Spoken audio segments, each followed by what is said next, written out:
Hello and welcome to my channel. The courthouse buzzed with tension long before the gavel struck. Reporters lined the marble steps, their cameras flashing with every new arrival, while murmurs rippled through the crowd gathered outside.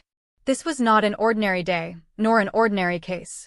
It was a trial that would expose family fractures, repressed truths, and a struggle for justice that threatened to tear apart everything in its path. Inside, the courtroom was packed. The polished wooden benches creaked beneath the weight of eager spectators, each face turned toward the front, where the judge's bench loomed over the room like a throne of authority. The judge, stern yet patient, adjusted his glasses and surveyed the crowd, silently demanding order before the proceedings even began. At the prosecution's table sat a team of attorneys, their suits crisp, their folders stacked with evidence that they promised would shake the foundation of the defense. Across the aisle, the defense team whispered among themselves, their client sitting rigid, hands clenched tightly as though holding on to invisible lifelines. Every flicker of emotion across his face was being analyzed, recorded, and speculated upon by the sea of journalists waiting to report every detail. In the gallery, family members shifted uncomfortably. Tears welled in some eyes, anger simmered in others, and in between, a sense of betrayal lingered in the air, heavy and unrelenting. Everyone had come prepared to hear things they wished they could ignore, to witness wounds that time had failed to heal. The bailiff called for silence, and the trial began. The prosecution rose, their lead attorney stepping into the spotlight of the moment. With a steady voice, she laid out the case, describing how years of deception had built to this very moment. She spoke of documents, hidden communications, and testimonies that painted a picture of betrayal that could no longer remain in the shadows. Each word landed like a hammer strike, sending whispers cascading through the gallery. When the defense's turn came, their lead counsel rose with equal determination. He countered the claims with a narrative of misunderstanding, of mistakes blown out of proportion, and of motives driven by vengeance rather than truth. He painted his client not as a criminal, but as a man ensnared by circumstance, a scapegoat for others' resentment. His tone carried both indignation and resolve, daring the jury to doubt the neat story presented by the prosecution. Witnesses were called, each testimony pulling the courtroom deeper into the storm. Some spoke with trembling voices, their emotions raw, while others were cool and precise, determined to state facts without being consumed by the weight of the moment. Cross-examinations were fierce, with lawyers pressing hard on every inconsistency, every hesitation.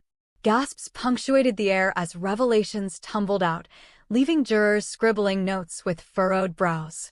Among the witnesses was a figure whose presence silenced the entire room.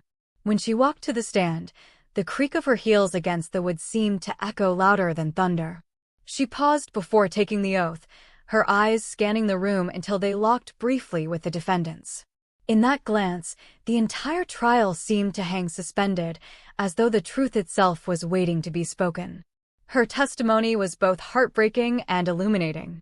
She recounted years of silence, the pressure to protect reputations, and the breaking point that had finally brought her to speak out.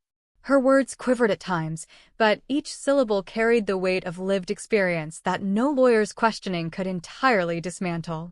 The courtroom hung on her every word, the jurors visibly moved, while the defense scrambled to soften the blow through relentless cross-examination. Yet, even under the pressure of sharp questions, she held firm. Her voice wavered but did not break, and with each answer, the jury leaned further into her truth. By the time she stepped down, the air in the courtroom was heavy with unspoken acknowledgement. Something irreversible had been set in motion. The judge called for a brief recess, and the tension spilled into the hallways. Reporters rushed to telephones and cameras, while spectators buzzed with theories and reactions. Family members avoided each other's eyes, their silence louder than any argument could be. Meanwhile, the defendant sat motionless, his gaze fixed on the table before him, as if searching for a way to piece together a defense from the fragments of loyalty still left in the room. When the court reconvened, the next wave of testimony was no less charged. Expert witnesses were brought in to analyze records, to interpret timelines, to lend credibility to facts that otherwise seemed tangled in personal emotion. Charts were displayed, documents projected, each piece of evidence building layer upon layer of complexity. The prosecution moved methodically, like architects constructing a structure designed to withstand even the fiercest challenge. The defense countered with equal vigor, pointing out flaws, questioning motives, and suggesting alternative interpretations. At times, the courtroom erupted in objections, the attorneys' voices clashing like swords while the judge worked tirelessly to maintain order. Jurors watched with sharp attention, their expressions betraying the struggle of sorting through competing narratives. As the day drew to a close, the judge dismissed the court, and everyone rose to leave. The atmosphere was thick with exhaustion, yet no one could turn away from the magnetic pull of the unfolding drama. What began as a legal proceeding had become a battle for truth, justice, and reputation, with every participant carrying the weight of decisions that would ripple far beyond the walls of the courthouse. And so, as the courtroom doors closed for the night, the story remained unfinished, the verdict yet unwritten, and the lives entangled in this case hanging in uneasy suspension. The second day of the trial began under a sky heavy with gray clouds, as though nature itself anticipated the storm of revelations waiting to unfold inside the courthouse. The line to get in stretched down the block, filled with reporters, curious onlookers, and those personally invested in the outcome. Security was tighter, the mood more charged, and whispers filled the air before the first gavel strike. Inside, the defense table looked worn from the previous day's battles. Their client sat upright, though his eyes betrayed sleeplessness. The prosecution, on the other hand, looked refreshed, ready to resume the steady march of their narrative. Jurors filed in, some with steeled expressions, others visibly unsettled by the emotional testimony they had heard the day before. The prosecution wasted no time in calling their next witness, a financial expert whose testimony promised to unravel the intricacies of hidden transactions and secret accounts. With precise language, he laid out how funds had been moved, disguised, and reallocated in ways that suggested intent to deceive. Flowcharts appeared on the screen, tracing the path of money across borders and through shell companies. Each line on the chart tightened the noose around the defense's claims of innocence. The defense pounced during cross-examination, pointing to gaps, assumptions, and the possibility of clerical errors. They argued that financial systems were complex, that mistakes could be misinterpreted as misconduct. Their questioning was sharp, deliberate, and at times theatrical, designed as much for the jury's perception as for factual clarification. Still, the expert held firm, and though the defense chipped at the edges of his testimony, the core remained intact. The courtroom shifted again when a character witness took the stand, a longtime associate of the defendant. His testimony painted a starkly different picture, a man generous to his colleagues, a family figure who had offered support in times of need. He described moments of kindness, gestures of loyalty, and a reputation that, in his view, contradicted the accusations now laid out. His voice was steady, his words carefully chosen, and for a moment, the narrative bent in the defendant's favor. But the prosecution, prepared for such testimony, moved quickly to dismantle the polished image. They brought out past correspondence, highlighting contradictions between the witness's glowing account and earlier statements made in private. The courtroom tensed as documents were read aloud, showing cracks in loyalty and raising doubts about whether this defense witness had motives beyond truth. As the afternoon wore on, the trial became a tug-of-war between competing portraits of the defendant, one of generosity and loyalty, another of deception and betrayal. The jury sat caught between these images, their pens scratching furiously as they tried to piece together which version of events deserved their belief. During a particularly heated cross-examination, the defense attorney slammed his hand on the table, objecting to what he called prosecutorial theatrics.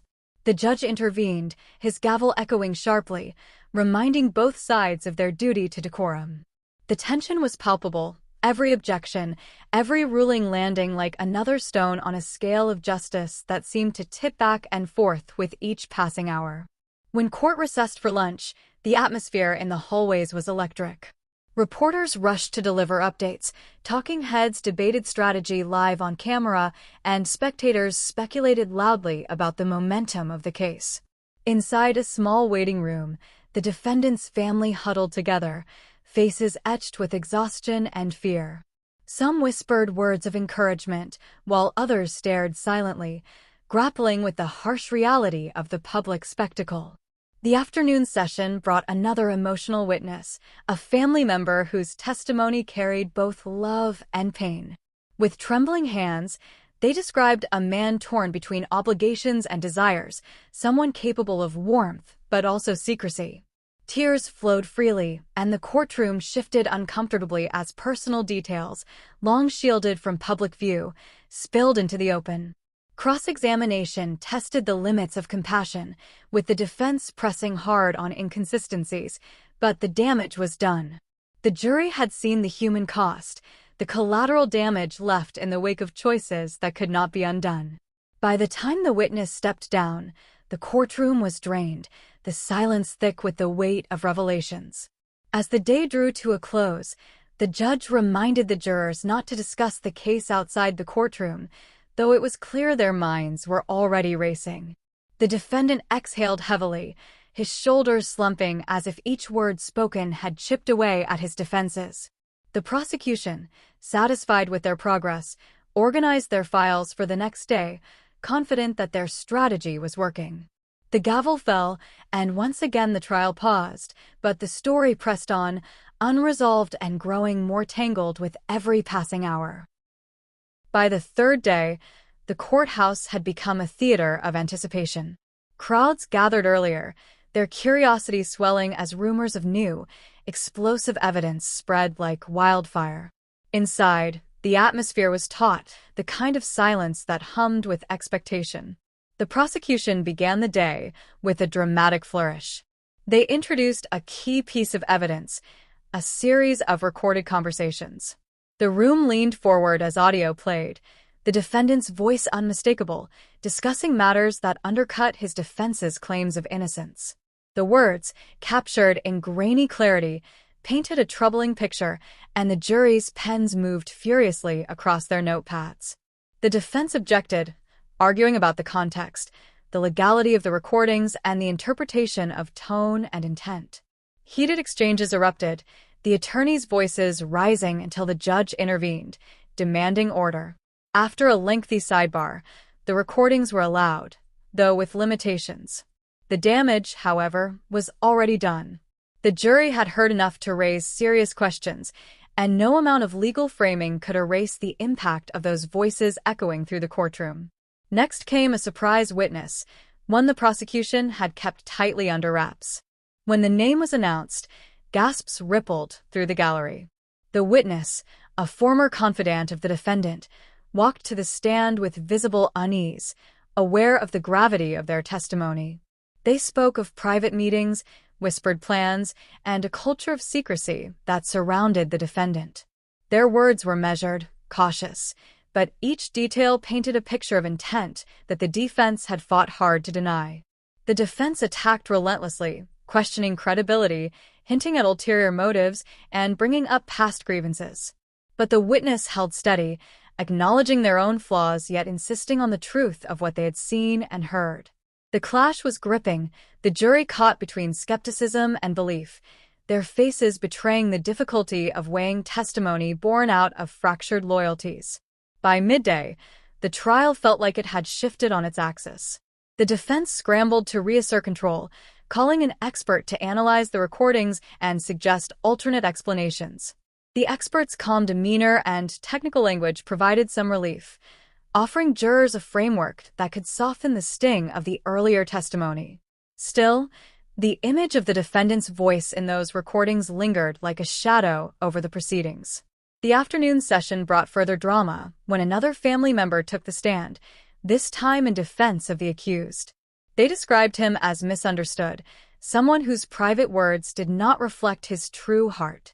They spoke passionately, their voice breaking at times, appealing directly to the jury's sense of fairness. The courtroom hung on their every word, some spectators nodding in sympathy, others shaking their heads in doubt. A cross-examination, however, chipped away at the emotional plea. The prosecution brought up inconsistencies, highlighting past actions that contradicted the witness's defense. The witness grew flustered, at times contradicting themselves, and though their love for the defendant was clear, the reliability of their testimony was left in question. As the day drew to a close, exhaustion was evident in every corner of the courtroom. The attorneys shuffled papers with weary hands, the judge rubbed his temples, and the jury slumped in their seats. Yet beneath the fatigue was an undeniable sense of momentum, the feeling that the case was hurtling toward revelations even more profound than what had already been exposed. When the gavel finally fell, signaling the end of the third day, the courthouse exhaled as one. Outside, reporters rushed to broadcast the latest bombshells, while inside, the defendant sat motionless, his eyes distant, as though he were bracing for the storms still to come.